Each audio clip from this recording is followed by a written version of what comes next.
I, Carolyn Maloney, I swear. I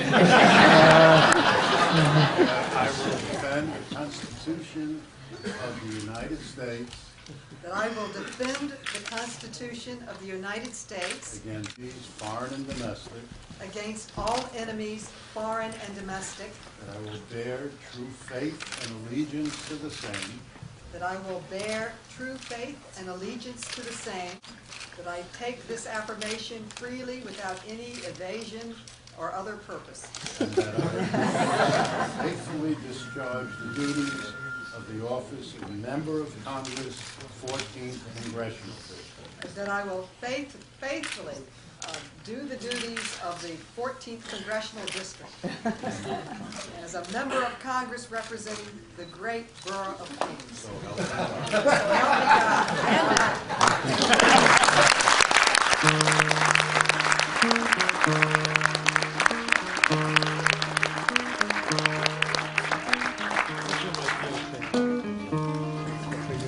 First of all, I want to thank you for your support.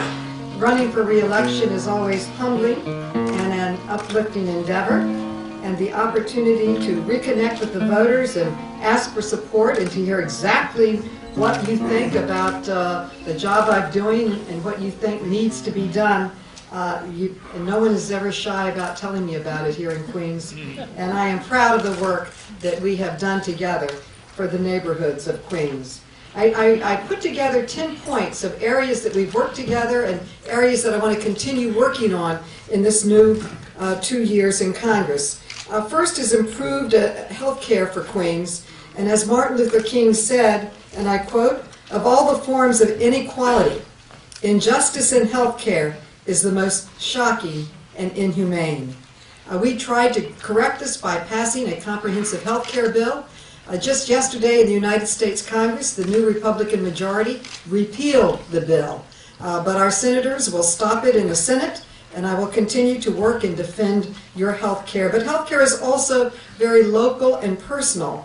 And during the final illness of the great Dr. Mary Marangas, who is a community leader and worked with me in my Queens office, I had a great deal of time at the Mount Sinai Queens Hospital. I was able to see their excellent work and their needs. And I am joining with Borough President Helen Marshall to form a task force to really help that hospital. There have been too many hospital closings in this area, and we need a full-service hospital here. We need to build on it. We need to expand on it. Healthcare comes in other forms in Queens. The Floating Hospital recently opened a facility here to provide care for the residents in the neighborhoods, and thanks to a $1.3 million federal government, they have doubled their facility.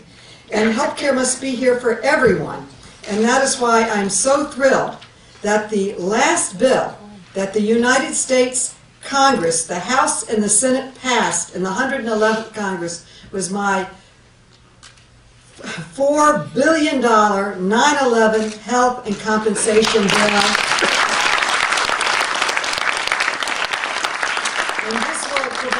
Monitoring and screening and health care to everyone who needs it, and reopen the Victims' Compensation Fund. We know that on 9/11 we lost almost 3,000 innocent lives, but since then thousands and thousands more have died from the toxic fumes when the government said it was safe to go back and work there. They were there for us. We need to be there for them. I am thrilled with the passage of this bill, and it will also honor the many Queens heroes and heroines, including brave men like Chris Santora, who is remembered at St. Michael's Cemetery every year on 9/11 with the statue and the ceremony there, and the sacrifice of men like Diane Ballock's brother, who passed from the exposure to the toxic fumes. Our heroes and heroines deserve nothing less from a grateful nation, and I am thrilled we were able to pass it. It took 7.5 years of constant work. And in the coming Congress, I will continue to make sure that all of our housing developments receive the federal funds that they deserve. And in fact, over $200 million have come into my district for public housing projects. Over half of it goes to the projects here in Queens, Queensbridge, Astoria Houses, Ravenswood, and Woodside. And I am very proud, my seventh step or point, to represent one of the largest and most vibrant Greek American communities in the United States of America here in Queens. And because of the dynamic community and their efforts to help our neighborhood and other neighborhoods across our nation, when I went to Congress, I founded the Hellenic Caucus, which I co-chair with a Republican colleague.